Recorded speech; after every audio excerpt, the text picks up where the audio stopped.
नमस्कार दोस्तों, आज के हमारे इस वीडियो में हम आपके लिए जया एकादशी की व्रत कथा लेकर आए हैं। कई वर्षों पूर्व स्वर्ग लोक में राजा इंद्र राज्य करते थे। उनके लोक में सभी देवगण प्रसन्न थे। परिजात पुष्पों से लदे नंदन वन में एक दिन देवराज इंद्र सोमरस का पान कर रहे थे। अप्सराएं उन्हें प्रसन्न करते हुए नृत्य प्रस्तुत कर रही थीं और कई गायक सुंदर संगीत प्रस्तुत कर रहे थे।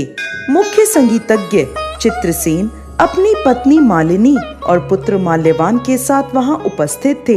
वहां एक पुष्पवती नाम की अप्सरा भी थी जो माल्यवान की तरफ आकर्षित हो गई।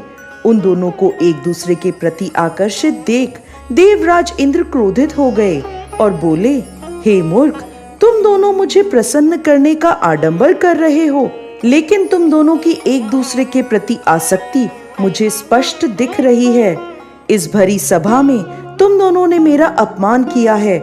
मैं तुम्हें श्राप देता हूँ। तुम दोनों इसी क्षण पिशाच योनि धारण कर लोगे, पति पत्नी के रूप में मृत्यु लोक में जाओगे और वहां अपने पाप कर्मों का फल भुगतोगे।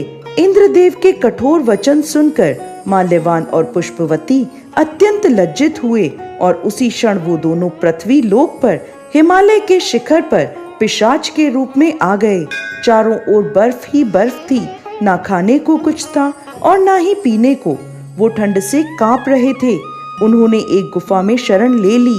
एक दिन माल्यवान ने अपनी पत्नी से कहा, ना जाने हम कौन से पाप कर्मों को भुगत रहे हैं। इस प्रकार दोनों ठंड में गुफा में बैठे रहे। शीतलहरों के कारण उन्हें रात भर नींद नहीं आई और सारी रात जागते रहे। भगवान श्री हरि का ध्यान करते रहे। संयोग से वह दिन जया एकादशी का था।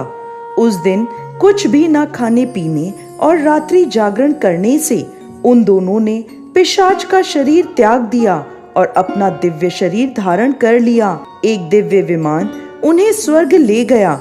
उन्हें देखकर देवराज इंद्र आश्चर्य में पड़ गए और पूछने लगे, तुमने ऐसा कौन सा पुण्य किया है जो तुम्हें मेरे इस श्राप से मुक्ति मिल गई? तब माल्यवान बोला, हे राजन, यह तो भगवान श्रीहरि की कृपा से हुआ है।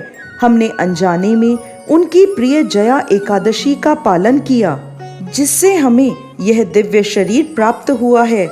यह सुन इंद्रदेव बोले, श्रीहरि की भक्तिमय सेवा से मैं तुम्हें स्वर्ग में पुनः स्थान प्रदान करता हूँ।